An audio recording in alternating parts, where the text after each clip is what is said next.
It's not yet in the bag after all. There could be troubles ahead for Mislatel, even as it already won the bidding as the nation's third telco player. I'm Ruth Cabal. This is On the Record.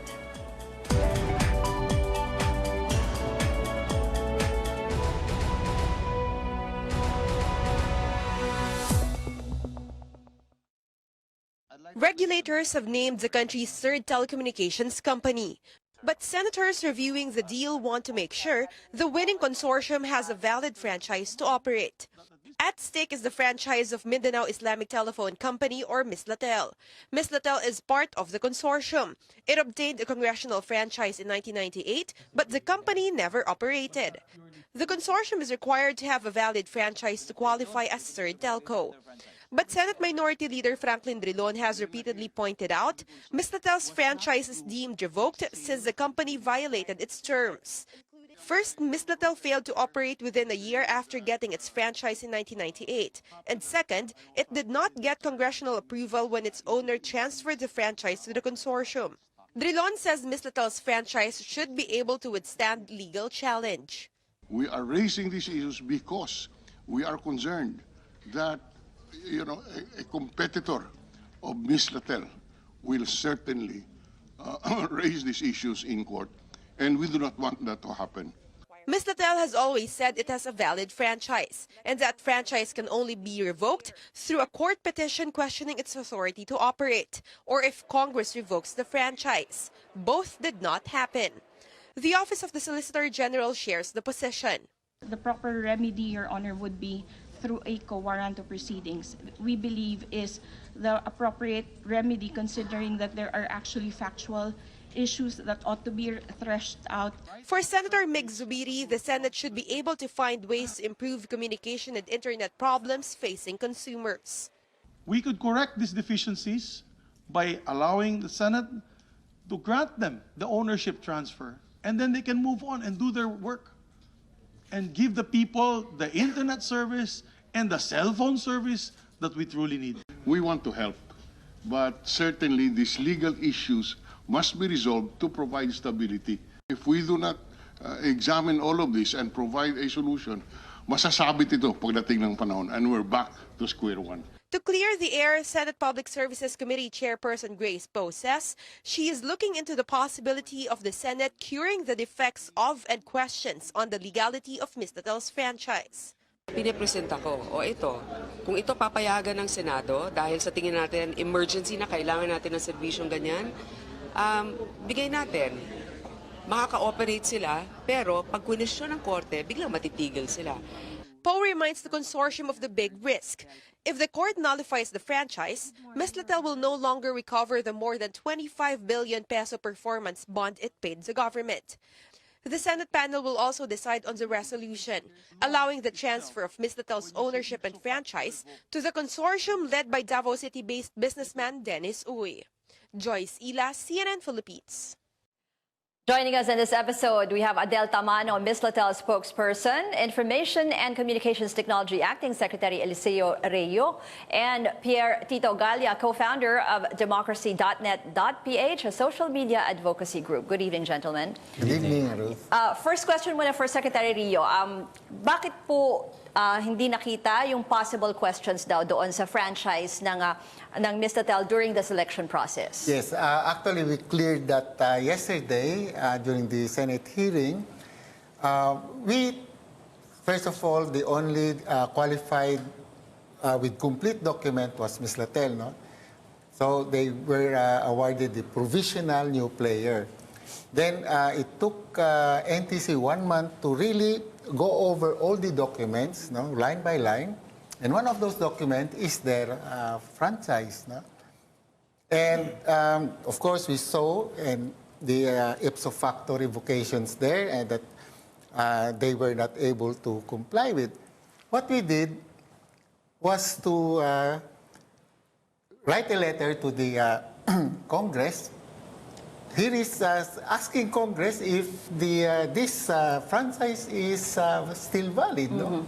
And the answer that we got is that Congress has no record of its revocation. So we cannot assume that it is revoked. No? we have to presume regularity here. No? Just like a policeman who maybe saw a murder scene, the body and somebody holding a gun, all the evidence point that he is the murderer, but the policeman cannot assume that he is guilty. No? So that is our predicament then. And when the letter that as per record there is no revocation, then that's the time we gave the new major player award to Mislatel. No? But after that, there is still a 90 days post-qual period, and all of these are part of that 90 days, no? Which will end around February 17. Yes. On the part of Mislatel naman, so you maintain, of course, that it is a valid franchise? Because there's no question about it. Just three quick things. Number one, all these issues have already been raised in the lower house about violations of the franchise, etc. And the lower house, and please take note that franchises are bills of local application. They emanate from the lower house. They said it's a valid franchise. That's why it's been sent to the Senate for concurrent resolution. So that's the first point. All these issues have already been ventilated, and the lower house has deemed the franchise valid.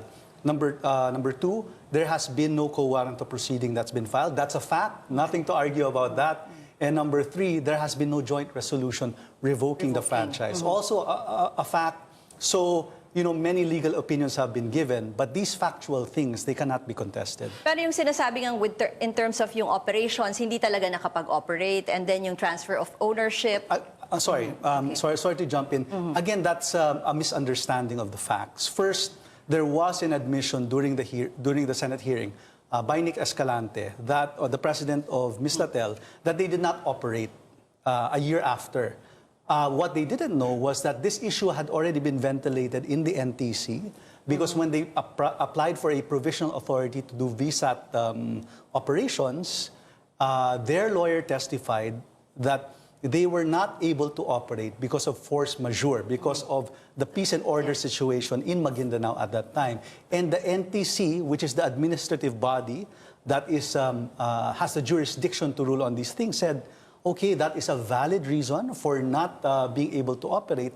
And so they were actually given a provisional authority. So even these things, factually may sagot dyan. The ownership, kasi yung, diba, yung Section 15, that you shall not lease or transfer without without prior approval of Congress. May ganong clause doon. There is a clause there, but again, another factual misunderstanding of perhaps some people is that if you read Section 15, there is no ipso facto clause there. Based on that... no, if you read it, because there's an argument, if you violate the terms of a franchise, ipso facto revoke na yung franchise. But for this one, wala. That's in Section 7. And I raise this point because it's very important. If the argument is, anytime you violate any term of your franchise, then your franchise is ipso facto revoked. The truth is, all telco franchises will be deemed ipso facto revoked. And let's go beyond telco. All franchises for maritime, for shipping, all franchises for air, for air transportations, for energy, etc. These will be ipso facto revoked because almost all franchises have some minor violation.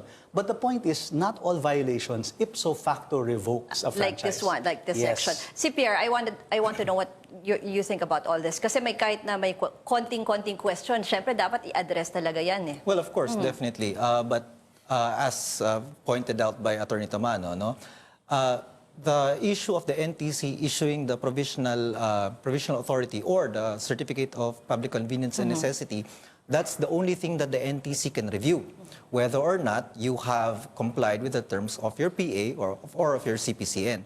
They are not empowered by law to review the franchises of telecommunications companies. Now, this is something that we of democracy.net.ph have been pointing out for the longest time, that there has to be some sort of a joint legislative franchise oversight committee composed of the House Committee on Franchises and the Senate Committee on Public Services that jointly will periodically review these franchises for whatever violation is there and judge if they are worthy of revocation.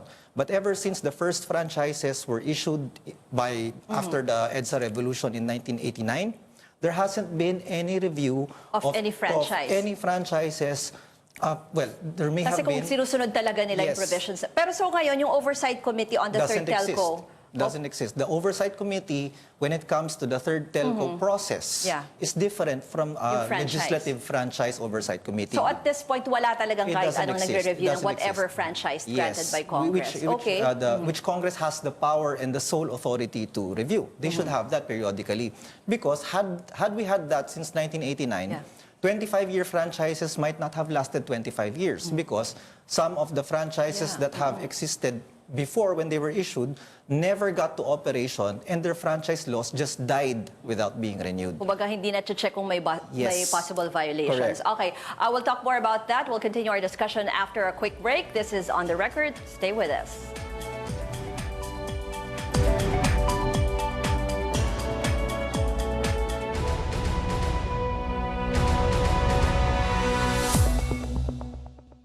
Welcome back to On the Record. We're talking about the third telco player. So I want to ask you, gentlemen, who will resolve this issue on Senate. the validity of the franchise? Absolutely the Senate.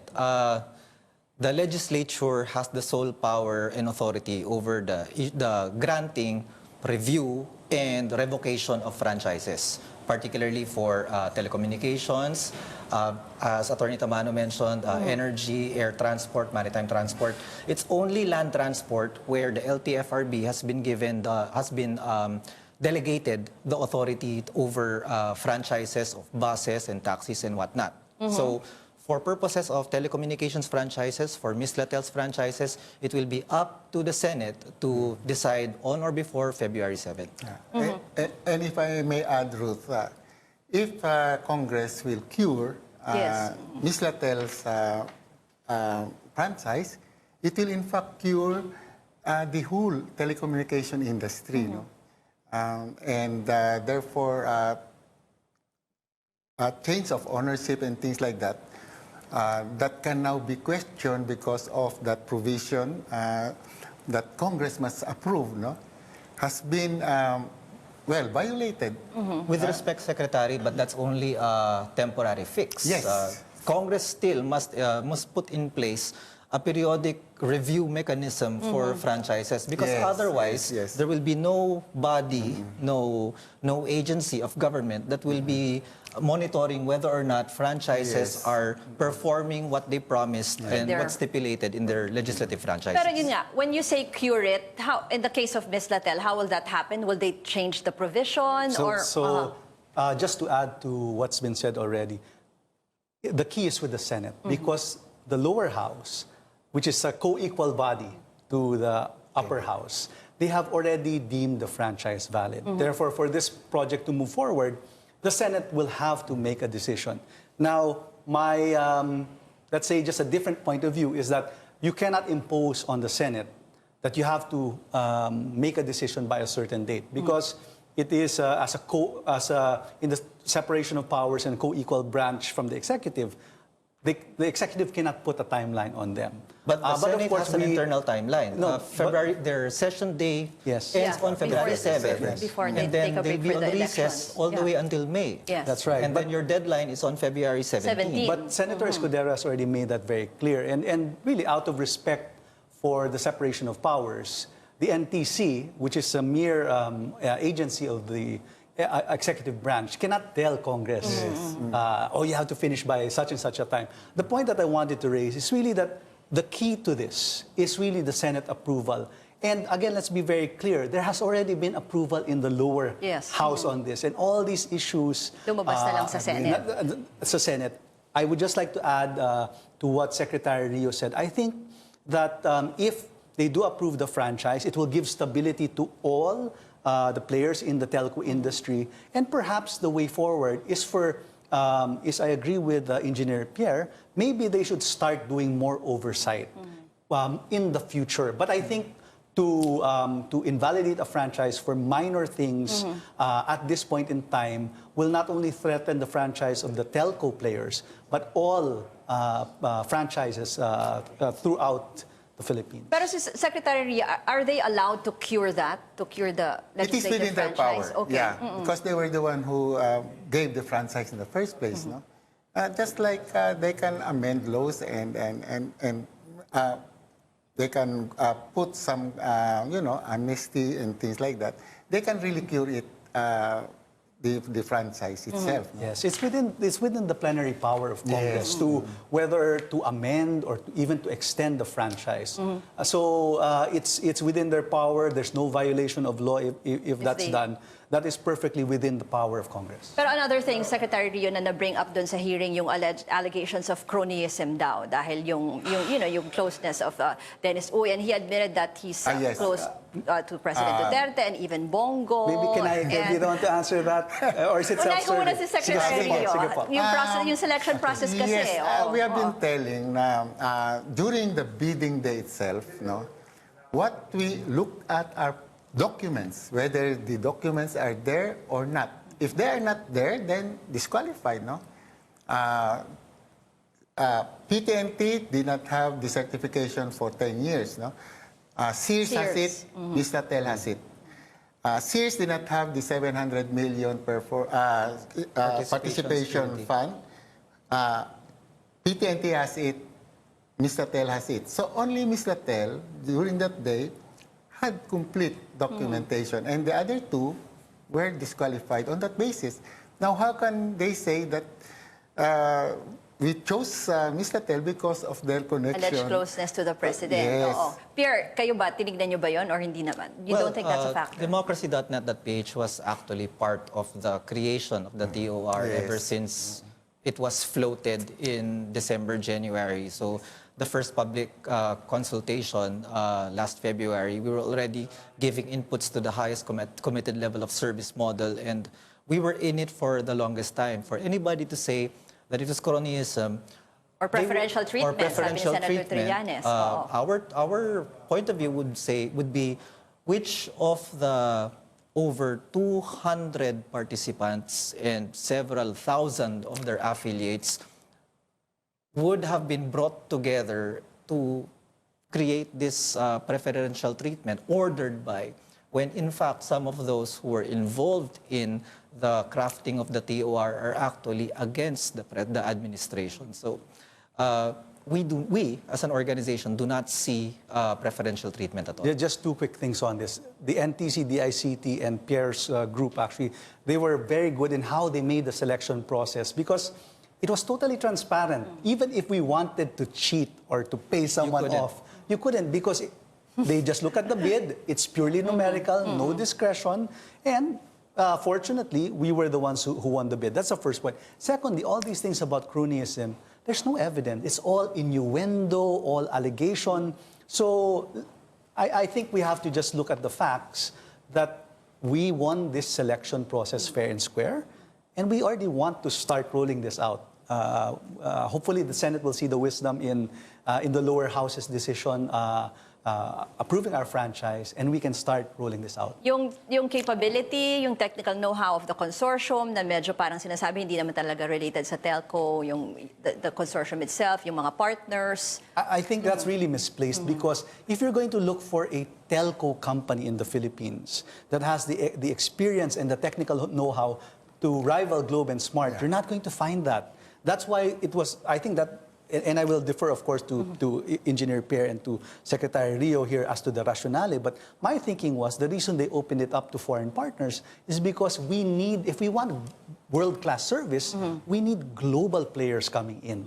And that's why, and that's why we have Chinatel with us, who is really one of the global players. But, you know, from a perspective of technical capability, where we know that from their track record, they may perhaps have technical capability, but the commitments that they made were actually not quite high enough. Nakukulangan ka pa. Nakukulangan kami. It's only 84%. 16% of the country will still not be covered in 5 years. And that's fairly disappointing. Even the 250 billion pesos over 5 years, it doesn't matter. The money is not the money is not the issue. When we were crafting the highest committed level of service, we were talking about coverage and speed of as many Filipinos as much as possible. So 84% over 5 years and 55 Mbps, we will merely be at par with our neighbors at the present.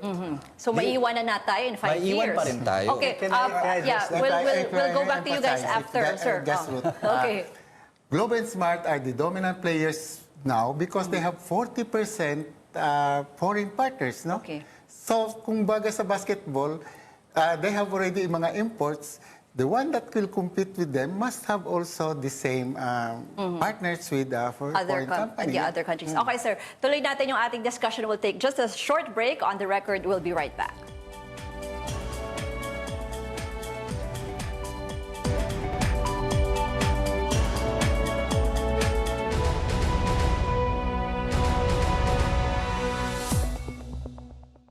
Welcome back to On the Record. Secretary Rio, ito na lang. So from here, where do we go? How do we move forward? Posible ba na just in case lang yung possible scenario na if maging invalid yung franchise, anong mangyayari? If that will be the final decision of the Senate, if they don't Congress, no? approve, yeah. Then we have to follow it.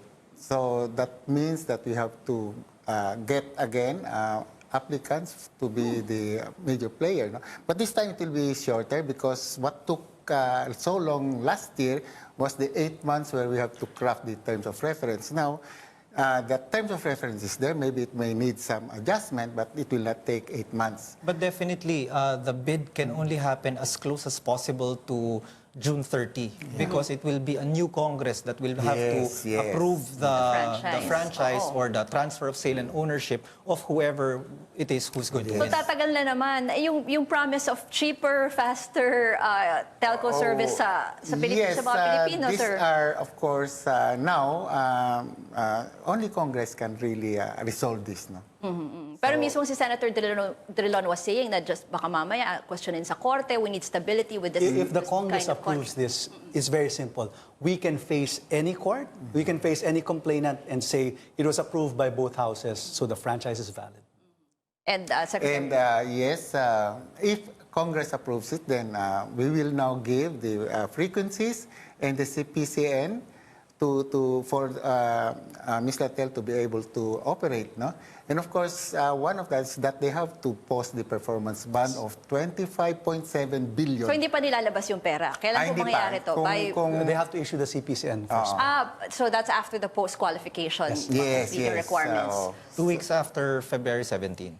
But if it stands scrutiny, when do we expect the new SIM cards of Mislatel to come out? When do you start I think, operating? you can say, Well, yeah, we took a look at their bid documents when it first came out, and we are kind of disappointed because the start in year 1 will be NCR, Calabarzon, and Davao. So again, it's nothing innovative. It's Sana going yung areas to na mas focus where talaga. it's highly urbanized and like that. So it's really no different from the dominant two But when do you The start reason- operating? Well, hopefully before a year after the issuance of the CPCN, because we have to put our network first, because we want to give good service so that we won't have the same complaints. That's why it'll take a little bit of time. I'm sorry, Engineer Pierre, but what we promise, it will be much better service than what we have now. And cheaper. And of course, cheaper for the too. Filipinos. Okay, thank you very much to our guests. Thank you, Information and Communications Technology Acting Secretary Eliseo Reo,